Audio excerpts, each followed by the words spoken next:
Hola chicos, hoy vamos a hacer algo un poco diferente.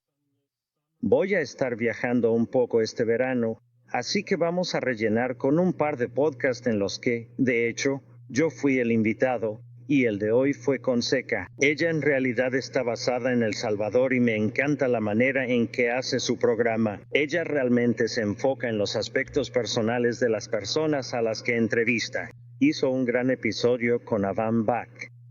Definitivamente deberían checar ese también.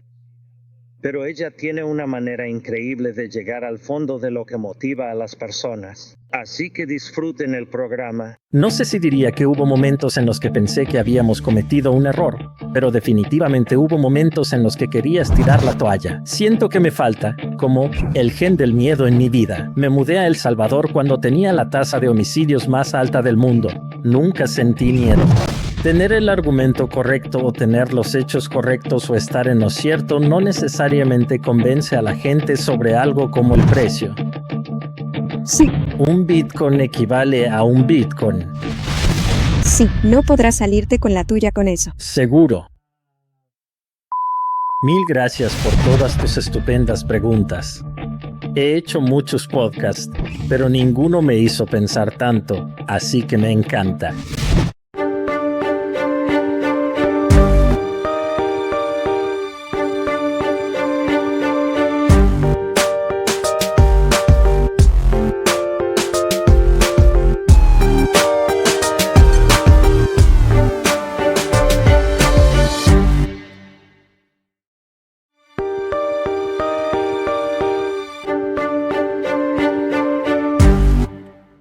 Bienvenido a Only Bitcoin, Mike. Estoy emocionado de platicar contigo sobre Bitcoin y más allá, pero primero, vamos a conocerte un poco mejor con mis 21 preguntas sobre ti. ¿Listo? Perfecto.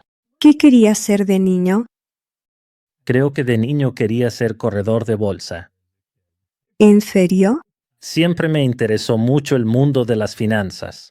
Eso es interesante. La mayoría de la gente dice astronauta. Sí, o sea, claro que quería ser surfista profesional, ya sabes, pero hablando de cosas más realistas. Sí, siempre me ha interesado el mundo de las finanzas. ¿En qué estabas metido en ese entonces? Me encantaba el surf desde muy chico. Probablemente fui a surfear por primera vez cuando tenía como 3 años. Así que crecí en San Clemente, en el sur de California, a una distancia caminando de la playa. Y sí, desde muy pequeño, como que mi pasión era eso. ¿Tu papá era surfista? Mi papá era surfista. Sí, me acuerdo de ti. En ese entonces era normal que los papás dejaran que sus hijos fueran solos a la playa cuando tenían 9 o 10 años. Así que desde chico me iba solo, bajaba y me iba a surfear solo. Y no podrías hacer, te quitarían tus hijos. Me alegra haber crecido en esa época 80s. ¿Qué sentías respecto a la escuela? Siempre me gustó la escuela. Como cualquier niño, te quejas, pero siempre me fue bien en la escuela. Siempre fui buen estudiante, siempre estaba entre los mejores de mi clase, así que lo disfrutaba. Tenía la tendencia de sacar a mis maestros de su zona de confort. Siempre les hacía las preguntas inesperadas para las que no tenían respuesta. ¿Cómo descubriste El Salvador? Vine a El Salvador en un viaje de surf, fue algo así como un impulso. Un amigo y yo queríamos irnos de viaje y en ese momento había boletos baratos para El Salvador. Sabía que había agua cálida y nunca había estado en El Salvador antes, así que compramos los boletos sin planes, sin carro rentado, sin lugar donde quedarnos. Simplemente llegamos y nos fuimos abriendo camino y terminamos quedándonos en el Tunco, que está justo a la vuelta de donde vivo ahora en El Zonte. ¿Fue el primer país al que viajaste fuera de Estados Unidos? No, ya había sido un viajero bastante prolífico. Hice un programa a través de mi universidad en el que pasamos tiempo en como 9 países diferentes de Europa. Y luego, después de graduarme, pasé como un año con 3 amigos viajando por todo el mundo. Y creo que durante ese tiempo fuimos a como 20 países diferentes. De todo, desde manejar hasta Guatemala hasta estar en el extremo norte de Rusia. Viajamos por la India en tren y sí, Estuvimos prácticamente por todos lados. Entonces, ¿qué fue lo que hizo que ese lugar te llamara la atención? El Salvador fue el primer lugar en el mundo donde realmente sentí que podría vivir ahí. En muchos lugares a los que vas, la gente es súper amable, pero es porque te quieren vender algo. Como que están muy encima de ti. Siempre están tratando de ser tus mejores amigos y sientes que no puedes relajarte y estar solo o en el otro extremo. Sientes que son un poco fríos y poco amigables y que no son tan accesibles. En El Salvador sentí que había un gran equilibrio. Si querías interactuar con la gente, eran muy amables, te ayudaban, no solo porque quisieran venderte algo, realmente querían ayudarte, pero si solo querías que te dejaran en paz, la gente te dejaba en paz. Y entonces sentí como, wow, este es un lugar increíble. Las playas hermosas, el vuelo fácil desde Estados Unidos, mismo uso horario. Así que sentí como, wow, esto cumple con todo lo que busco. ¿De qué sientes que te salvó El Salvador? Creo que El Salvador me salvó del aburrimiento y de caer en una vida normal. ¿Y de qué te salvó Bitcoin? No diría que Bitcoin me salvó de algo, pero creo que me permitió perseguir las cosas que realmente me apasionaban y me dio respuestas a preguntas que tenía, como ¿por qué tenemos este sistema financiero que funciona para algunas personas en el mundo y para otras no? Parece muy injusto. Y para mí, Bitcoin fue como la respuesta a muchas preguntas que tenía, como ¿por qué hemos adoptado este sistema financiero roto? Y Bitcoin era el sistema que realmente funcionaba. ¿Cuál es tu definición de un Bitcoin? Mi definición de un Bitcoin es alguien que ha decidido salirse del mundo fiat, que no está en Bitcoin solo porque quiere venderlo después por más fiat. O sea, están en Bitcoin por el tema de la libertad, no solo porque el número suba. No van a cambiar de Bitcoin a otra cosa solo porque parezca que pueden ganar más fiat. Están en Bitcoin porque creen que de alguna manera nivela el campo de juego para todos. Les apasiona el hecho de que elimina a los intermediarios y que no se necesita permiso para participar, que cualquiera puede hacerlo.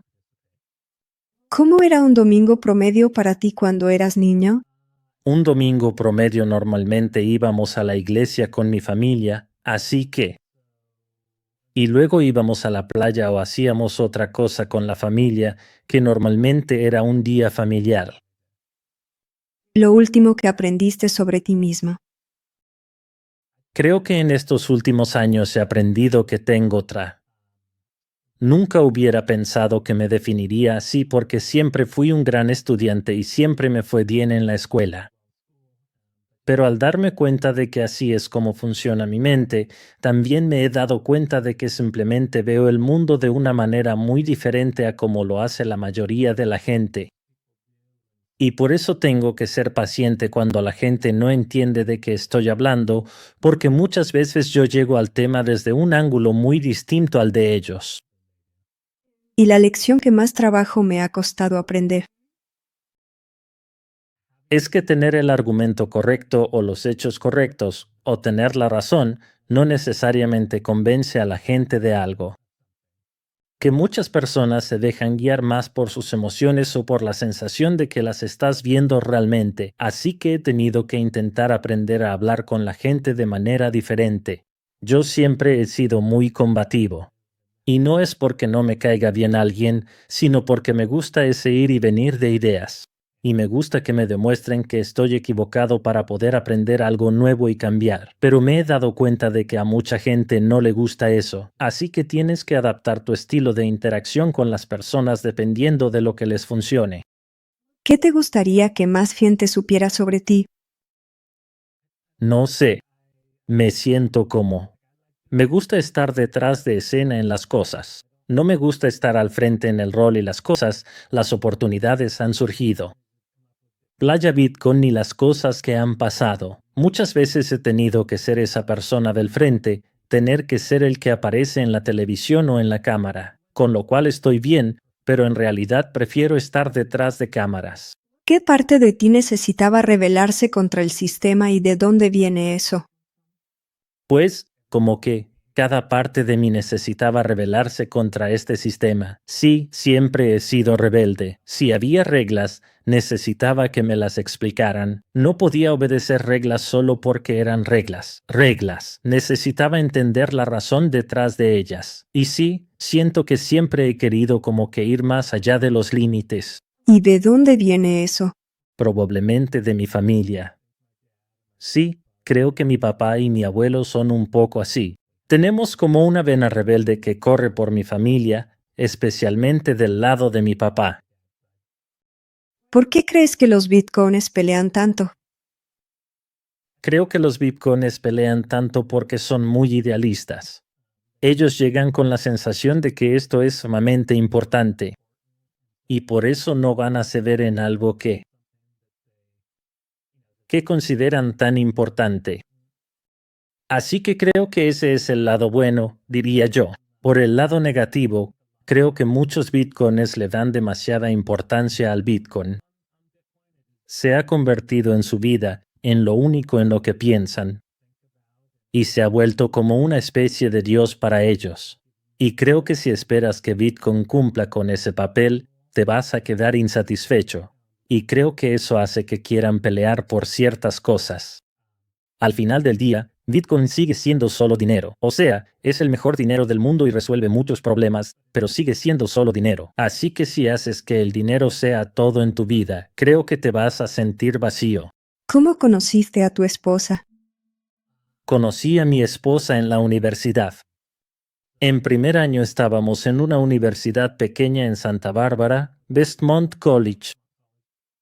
Y teníamos como unos pequeños dormitorios tipo cabaña. Era como que había un dormitorio. Creo que eran como 20 chavos en un dormitorio y 20 chavas en el de al lado. Y así fue como nos hicimos mejores amigos durante como 3 años antes de empezar a salir en nuestro último año. ¿Qué estudiaste en la universidad? Estudié economía. Cuéntame una meta personal o un sueño que todavía estés persiguiendo. Sí, esa es difícil de responder porque siento que, incluso en todo lo que he querido hacer en la vida, he podido hacerlo. No es que ya no sueñe, pero siento que sí, he tenido el privilegio de no tener arrepentimientos. Todo lo que he querido perseguir, lo he perseguido. Mi vida ha sido un poco diferente. Me gustaría construir un... Estamos tratando de impulsar la construcción de un parque de olas en El Salvador. Y me encantaría ser parte de eso. Supongo que esa sería una meta que todavía tengo. Así que ver uno de los mejores parques de olas del mundo construido en El Salvador. Eso está genial. La historia más inolvidable y reveladora que hayas presenciado o experimentado. Sí, siento que he tenido la oportunidad de experimentar muchísimas cosas diferentes. Pero creo que tal vez, regresando al origen de Bitcoin Beach y la manera en que comenzó de una forma tan improbable, hubo un donante que quería donar sin ningún tipo de reconocimiento, que solo quería ver nacer esta economía circular de Bitcoin. Y yo me acerqué a él con un plan medio improvisado. Se nos dio esa oportunidad y todo lo que esperábamos que sucediera pasó e incluso más.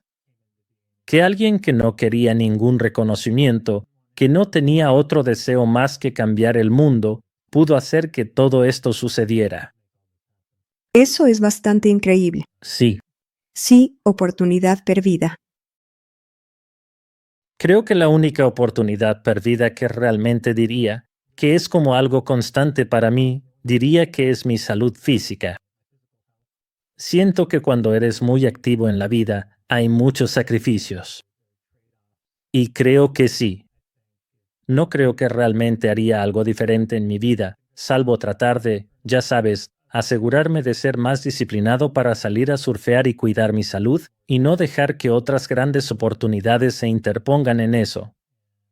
Porque creo que es necesario que haya un equilibrio en eso. Y eso es algo en lo que me he estado concentrando ahora mismo, intentar ponerlo nuevamente en orden.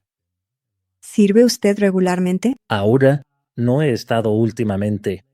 He estado aquí simplemente porque he estado viajando y haciendo tanto, pero eso es. ¿Cuándo fue la última vez que surfeaste? Probablemente hace un mes. Bueno, Sí. Así que ese es el objetivo para este año. Teníamos cosas en marcha. Mi hijo se graduando, teníamos familia en la ciudad. Han pasado cosas, pero mis hijos van a estar en la escuela y mi esposa y yo vamos a hacer nido vacío, así que enfocarnos en la salud este próximo año. tu mayor activo. No estoy hecho para necesitar el crédito de las cosas, o sea, no me importa que me reconozcan, no me importa eso.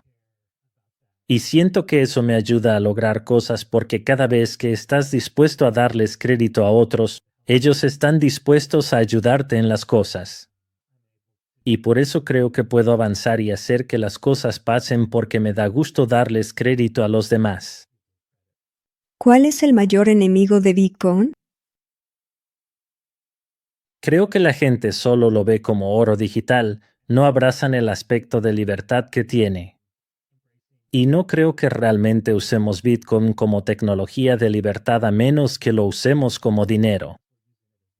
Así que, si solo se convierte en otro activo financiero que está guardado por toda la gente rica del mundo, Bitcoin nunca va a ser lo que realmente podría ser y no va a tener ese efecto igualador en el mundo. ¿Crees que esa es una batalla perdida? No, de hecho creo que estamos ganando en ese aspecto. Creo que, específicamente, al ver cómo están surgiendo estas economías circulares de Bitcoin en todo el mundo, la gente se está dando cuenta de que los casos de uso que tienen las personas en el mundo en desarrollo para Bitcoin son muy diferentes a este enfoque de inversión, de HODL y de que el número suba, que tienen muchos estadounidenses y europeos. Así que creo que en realidad estamos ganando esa batalla. Espero que, ya sabes, hay una legislación potencial en Estados Unidos en este momento que en realidad permitiría a las personas no tener que rastrear las implicaciones fiscales de su Bitcoin. Creo que es para compras de hasta $600. Y entonces creo que si vemos que esa ley cambia, incluso en Estados Unidos la gente va a experimentar lo increíble que es usar Bitcoin como dinero. Así que creo que eso es una de las cosas que lo ha estado frenando hasta ahora. ¿Cuál es el miedo al que te has enfrentado y has superado? La verdad, no mucho. Siento que me falta como el gen del miedo en mi vida. O sea, me mudé a El Salvador cuando tenía la tasa de homicidios más alta del mundo. Nunca sentí miedo. Bueno, ya que estamos aquí. Sí, así que no siento que tenga ese tipo de miedo. Diría que mi mayor miedo es ir a situaciones sociales donde todo es pura plática superficial y tienes que tener conversaciones aburridas con la gente. Me dan mucho miedo esos ambientes. ¿Y qué tal hablar en conferencias frente a miles de personas? No me molesta, no me energiza. A algunas personas les encanta estar en el centro de atención, les fascina estar en el escenario y eso les da energía. A mí no me energiza. O sea, todavía se siente como trabajo, pero no me da miedo. Prefiero mucho más los paneles o, ya sabes, las charlas tipo Fireside, ese tipo de cosas, en vez de dar una presentación solo sobre algún tema. No me asustan las multitudes, pero prefiero las interacciones en grupos pequeños.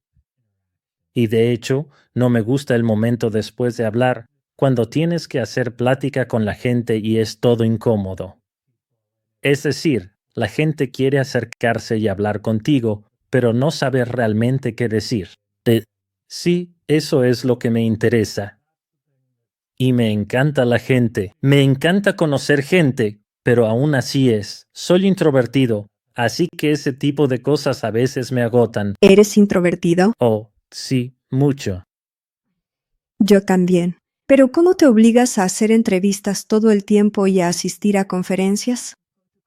Sí, simplemente entiendo la importancia de eso. Sé, ya sabes, sé la importancia de los medios. Como dije, no me encanta verme en la tele ni ver fotos mías, pero entiendo la importancia que tiene. Así que, siempre que puedo encontrar a alguien más que pueda tomar ese papel, prefiero empujarlo a que lo haga. Así que tenemos a Roman, o Chamberra, como algunos lo conocen en nuestro equipo, que es bueno con esas cosas. Así que siempre que puedo, lo impulso a que lo haga, pero sé que es importante, y para mí, estoy dispuesto a hacer eso incluso en conferencias. Ya sabes, sé lo importante que es, y de verdad disfruto conocer a la gente uno a uno o en grupos pequeños. Pero, por ejemplo, en una conferencia, me verás, bajo un rato, y luego regreso a mi habitación de hotel para recargar energías, o si no tengo habitación, salvo a mi coche y me quedo ahí sentado como una hora solo para recargarme y luego vuelvo a salir. Así que para mí es trabajo. Sí, Gracias por compartir, Mike. Siento que ahora te conocemos un poco mejor, así que hablemos de Bitcoin. sí, no, me encantan esas preguntas. Nunca antes alguien me había hecho preguntas así que creo que es un gran formato. Gracias. ¿Cuál es tu historia con Bitcoin? Empecé a leer artículos sobre Bitcoin desde muy temprano. Diría que en 2011 o 2012 veías, creo que hubo una mención en el Wall Street Journal hablando de este nuevo dinero que ningún estado o gobierno podía controlar. Y, ya sabes, siempre he sido libertario. Ayn Rand fue una de mis autoras favoritas, ya sabes, desde que estaba en la secundaria. Y siempre me ha fascinado cómo podemos quitarle el control al Estado. Así que cuando empecé a escuchar sobre Bitcoin, me fascinó por esa razón, aunque también sonaba un poco como un esquema Ponzi al mismo tiempo. Y no entendía cómo podía existir la escasez digital ni qué era lo que realmente le daba valor al Bitcoin. Así que, en cierto modo, me intrigaba, pero por otro lado, tenía muchas preguntas, creo que como mucha gente. Y, ya sabes, seguía al pendiente. Seguía el precio, seguía subiendo de valor. Pensé, esto podría tener futuro, pero nunca he sido una persona muy tecnológica. Así que cuando intenté comprar Bitcoin en ese entonces, fue muy complicado. Hablo incluso de hablar sobre palabras clave, y creo que en ese tiempo tenías que enviar fondos a MT, Vox en Japón. Sí, y así era. Y luego, como que tenías que guardarlo en tu computadora y eso me resultaba abrumador.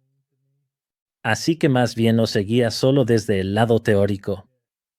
Y ya cuando se volvió fácil comprar, no recuerdo si fue en el 16 o 17, cuando podías entrar a Coinbase y era más sencillo comprar. Fue cuando realmente compré Bitcoin. De todas las entrevistas que has hecho, ¿qué invitado o historia te sorprendió más y por qué?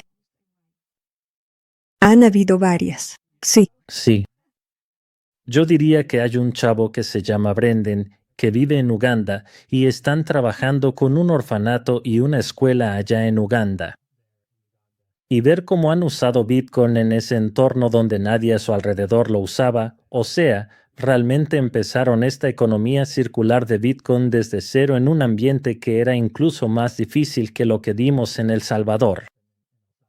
Y entonces, solo ver la emoción en sus ojos, como cuando nos sentamos a grabar un podcast, yo ya lo conocía y había interactuado con él antes, pero ver esa visión de que él podía cambiar su país. Y he visto eso en muchos otros también, pero diría que ese es el que me viene a la mente en este momento. ¿Notas algún rasgo o mentalidad común entre la mayoría de los bitcoins? Sí, creo que la mayoría de los bitcoins son personas que ven el mundo de manera diferente. O sea, creo que siempre, ya sabes, te cuentan sus historias y las diferentes cosas.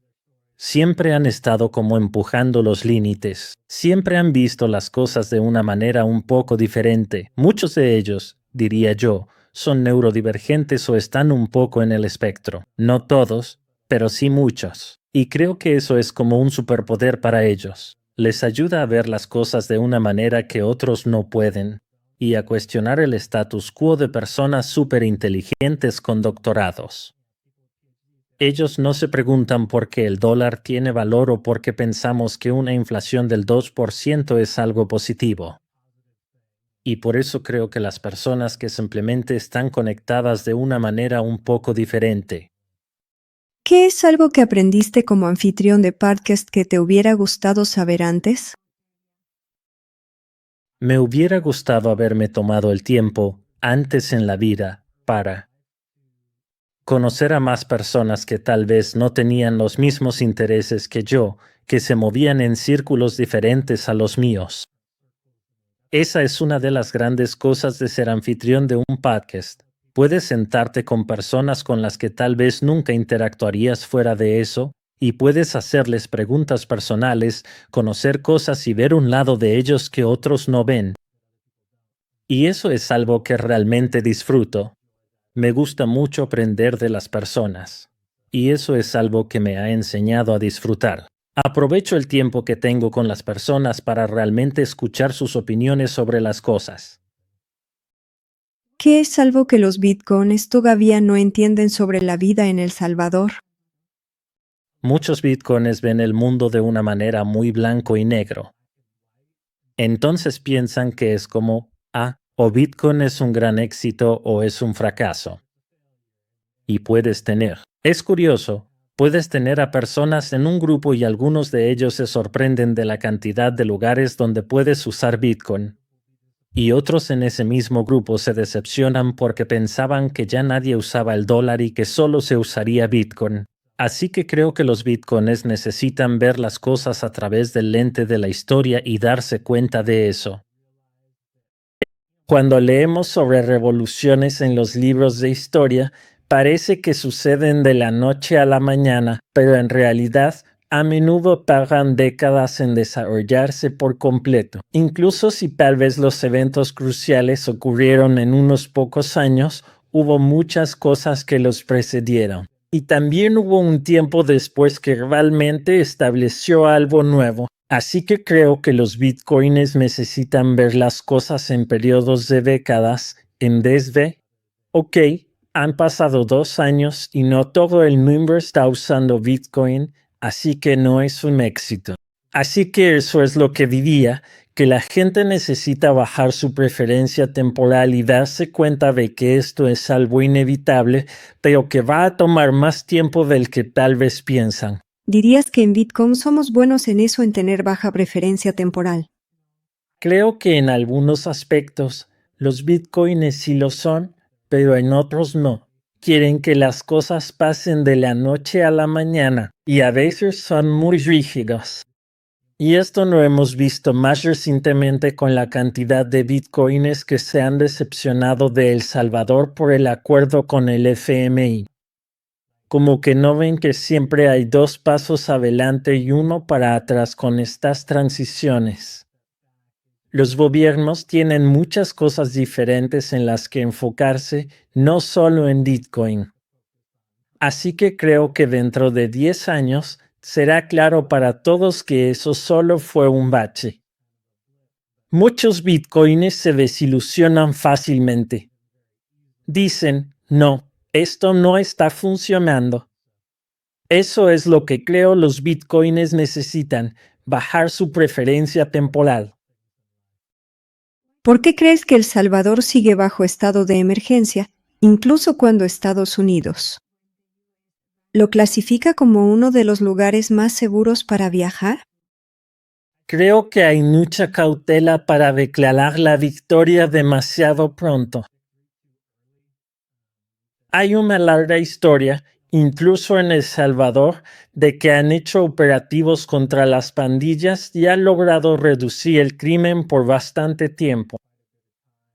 Y luego las cosas se relajaban y todo volvía a la normalidad, o a veces las pandillas regresaban aún más fuertes.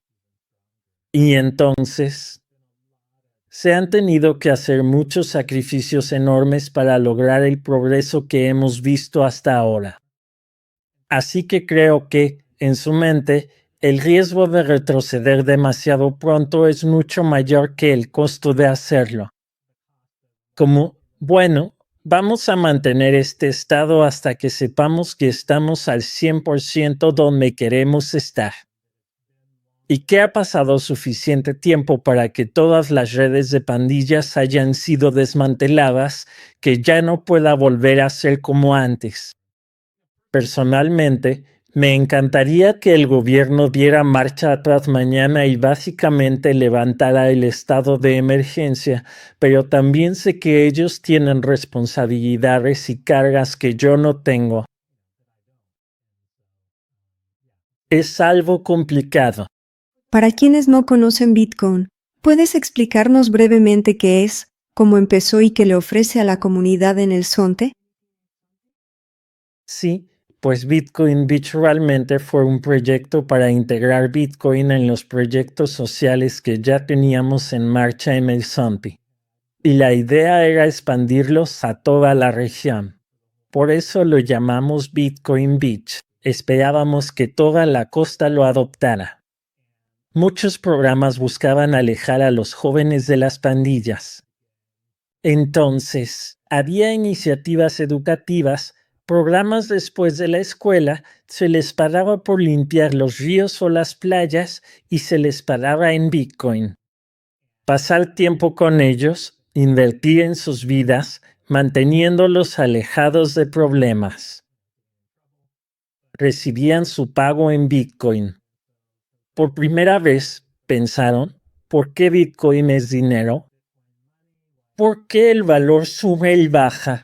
Empiezan a investigar por su cuenta y a cuestionar el dinero fiat, y eso les ayuda a pensar sobre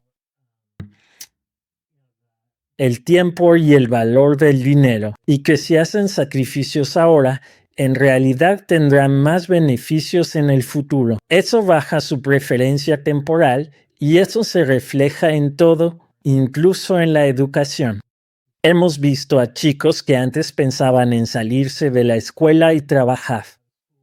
¿Y por qué seguirían a la prepa o a la universidad si sacrificarían dinero?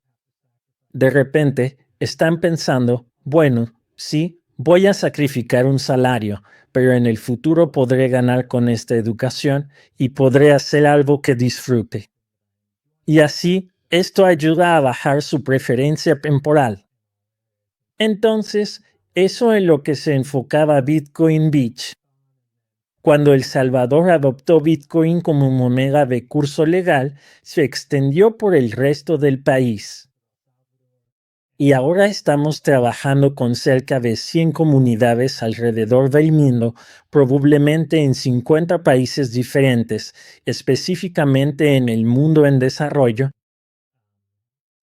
principalmente en el sur global, y viendo cómo estas pequeñas comunidades transforman las regiones a su alrededor. Sin llegar a Bitcoin Beach El Salvador. ¿Puedes compartir un momento en el que viste que las ideas de Bitcoin Beach, el white paper, realmente estaban funcionando en la comunidad? ¿Y qué cambios te sorprendieron más? Sí, diría que hay varios momentos diferentes, pero la mayoría giran en torno a ver a personas ahorrar por primera vez en su vida, porque El Salvador, históricamente, no ha tenido una cultura de ahorro ni de pensar en el futuro. Es como que ganas tu dinero hoy y lo gastas hoy mismo. Y ya sabes, cuando hablabas con la gente sobre eso, siempre te decían, es que ganamos tan poco y no tenemos esa posibilidad. Pero vimos que cuando empezamos a pagarle a la gente en Bitcoin, en realidad sí empezaron a ahorrar, aunque seguían ganando lo mismo en términos de dinero fiat. Empezaron a pensar, bueno, no quiero gastar esto ahora porque creo que valdrá más en el futuro. Eso fue lo que más me sorprendió, la cantidad que ahorraban. El simple hecho de usar Bitcoin y dejar el estándar fiat para pasar a un estándar Bitcoin cambia la capacidad de la gente para ahorrar. ¿Alguna vez hubo un momento en el que pensaste que te habías equivocado y querías dejarlo todo? No sé si diría que hubo momentos en los que pensé que nos habíamos equivocado, pero definitivamente sí hubo momentos en los que quería dejarlo todo. Ya sabes, están los retos de ver a personas que pierden las llaves o pierden el acceso a su cartera. Y aunque has intentado, ya sabes, hablar con ellos sobre la importancia de estas cosas, los ves. Como que pasan por esa lucha, han ahorrado dinero y luego pierden el acceso a eso. Fue un reto, especialmente en los mercados bajistas, cuando la gente, ya sabes, nunca ha pasado por eso antes. Y creo que todos los bitcoins pasan por esto, su primer mercado bajista. Y entonces se enojan contigo porque piensan que les mentiste o que eres un estafador, porque esto solo sigue bajando. Así que solo trato de acompañarlos y explicarles. Siempre le decimos a la gente que no especule, que no lo haga, especialmente en mercados alcistas. Ves personas que quieren vender una propiedad y meterlo en Bitcoin. No hagas eso. Solo sigue ahorrando y acumulando. Ojalá puedas comprar una propiedad con lo acumulado. Los mercados bajistas pueden ser difíciles. Y luego, ya sabes, las cosas normales para los bitcoins cuando pierden sus llaves o no manejan bien su seguridad. Pero eso se convierte en momentos de aprendizaje y la gente se recupera de eso y después les va mucho mejor porque aprenden esas lecciones. ¿Y cómo lidias con el peso de la esperanza y las expectativas que la gente pone en ti, especialmente cuando sabes que no puedes arreglar todo? Simplemente tenemos que ser honestos con la gente y decirles, oye, somos un equipo pequeño, tenemos recursos limitados y no vamos a poder hacer todo. Tratamos de establecer expectativas, como decir, sí, podemos hacer estos proyectos pequeños, podemos hacer iniciativas educativas, pero no vamos a construir hospitales o universidades ni hacer ese tipo de cosas. Creemos que esas cosas llegarán a medida que el país mejore, a medida que la riqueza empiece a fluir hacia El Salvador. Hemos visto todos estos negocios que están ubicados aquí. Estamos viendo a todos estos inversionistas que están llegando y trayendo dinero. Así que esas cosas llegarán, pero ese no es nuestro trabajo. Nosotros solo estamos enfocados en los esfuerzos comunitarios de base. ¿Crees que Bitcoin Beach ha sido exitoso? Sí, creo que ha tenido un gran impacto en el Zonte, donde vivimos, en la comunidad gay. Ha mejorado, ya sabes, la vida de numerosas familias gracias a las oportunidades que han llegado. Creo que ha puesto a El Salvador en el mapa. O sea, si ves la cantidad de atención mediática desde, ya sabes, 60 Minutos hasta Forbes y Bloomberg, todos estos artículos, e incluso los que son negativos tienen fotos de las hermosas playas de El Salvador. Así que ha atraído turistas y el turismo está en auge. Y también ha hecho que los salvadoreños se sientan orgullosos de ser salvadoreños. Antes sentían pena.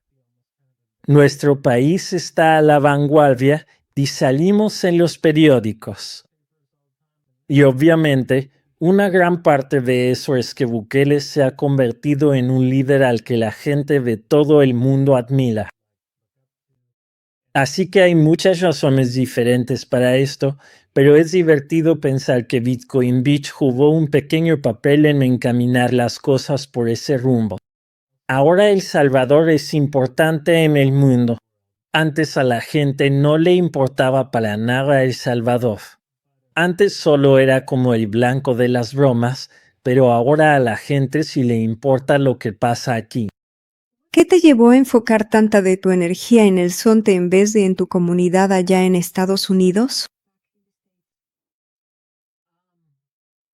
Creo que mi comunidad allá en Estados Unidos, por un lado, no tiene la necesidad tan extrema que teníamos en el Zonte.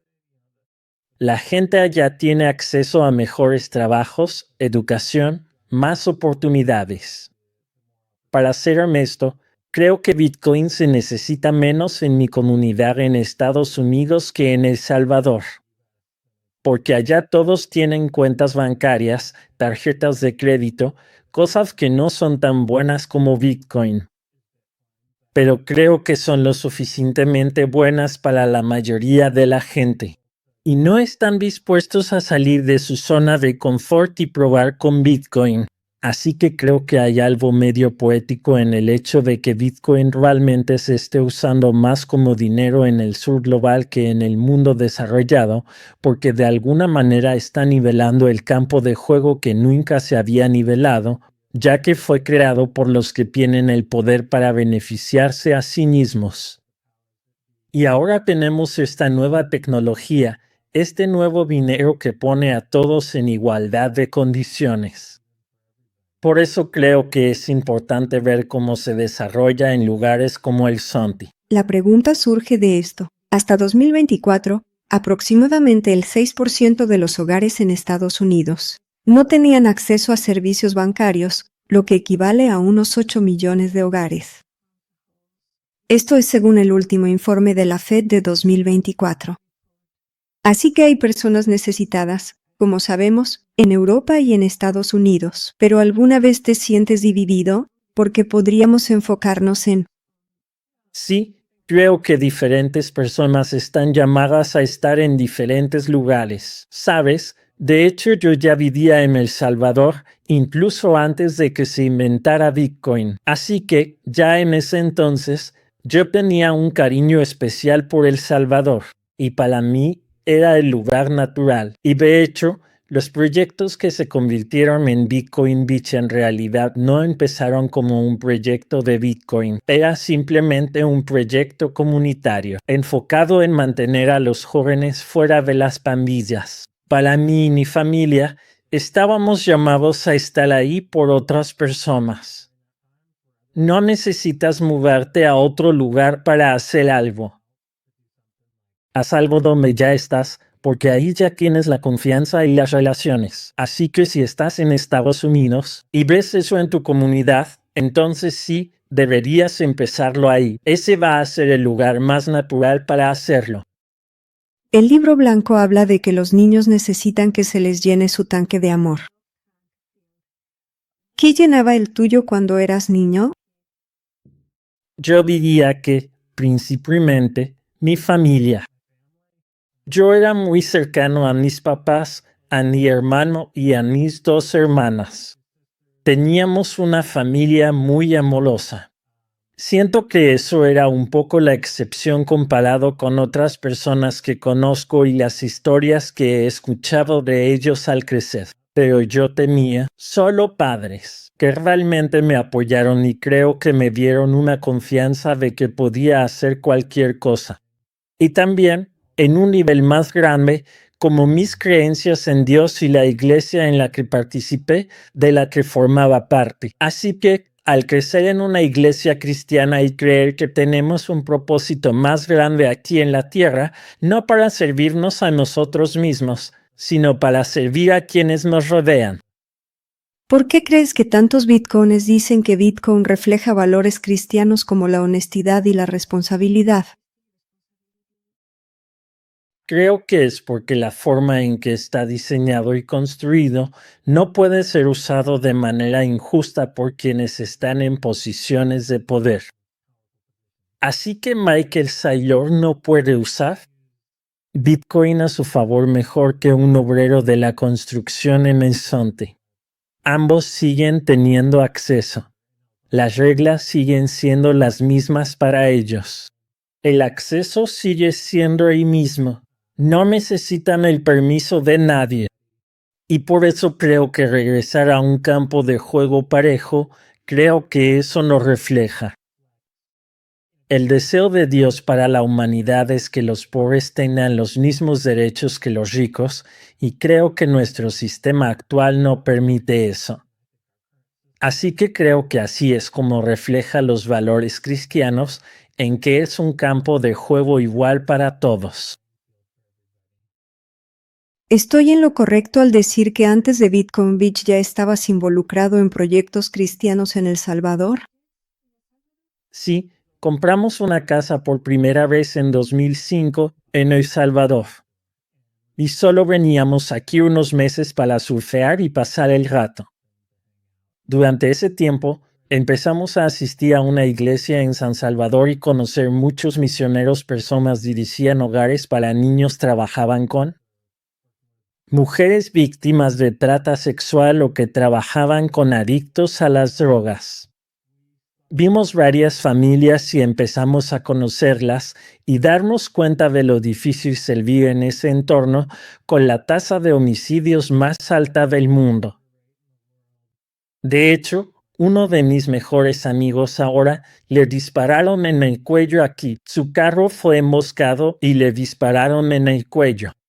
Al escuchar la historia de su familia y de esto, decidimos mudarnos a El Salvador y apoyar a todos estos diferentes misioneros y personas que trabajan en estas ONG y ayudarles con las necesidades de sus familias, con su necesidad de consejería, su necesidad de tiempo de descanso. Así que desarrollamos un par de casas de huéspedes que ellos podían usar hasta 10 noches al año. Muchos de ellos estaban sirviendo en medio de territorio de pandillas. Sus hijos no podían salir a la calle, un lugar al que podían ir y tener tiempo para ellos.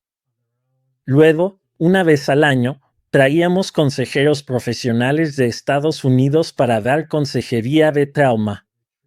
Hacíamos un retiro para reunirlos a todos, pudieran ayudarse entre ellos compartiendo mejores prácticas y trabajando juntos.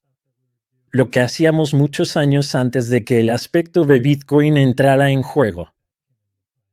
¿Qué versículo o historia de la Biblia crees que mejor captura el espíritu de Bitcoin Beach? No diría que hay un versículo o historia específica, pero creo que fuimos creados con este propósito de estar aquí en la tierra. Y que la Biblia es un manual de instrucciones para eso.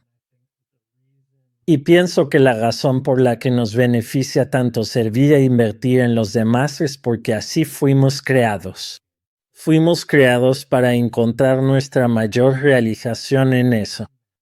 Y lo grandioso de Bitcoin es que nos ayuda a ser mucho más eficientes al impactar la vida de las personas. Hay mucha gente de buen corazón que realmente quiere invertir en los demás, pero no tienen las herramientas adecuadas. Y al final, no logran tener un impacto tan grande. Y así hemos visto como un proyectito loquísimo y diminuto en el Sonte explotó y se convirtió en algo que transformó El Salvador y luego se ha expandido por todo el mundo. No tiene nada que ver conmigo.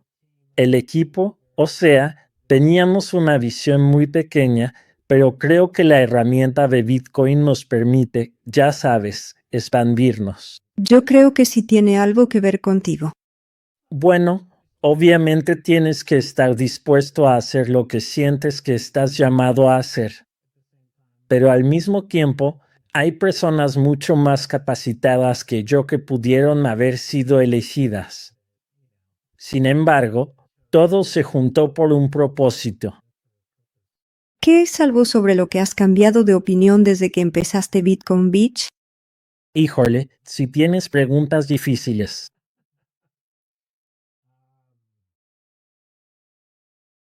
Creo que una cosa sobre la que he cambiado de opinión es que no hay una forma correcta o incorrecta de hacer las cosas.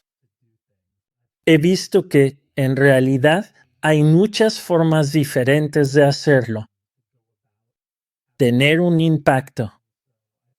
Y creo que eso es lo grandioso de cómo está diseñado Bitcoin, es descentralizado. Así que no tienes esta estructura de arriba hacia abajo, no hay una sola manera específica de tener el mayor impacto.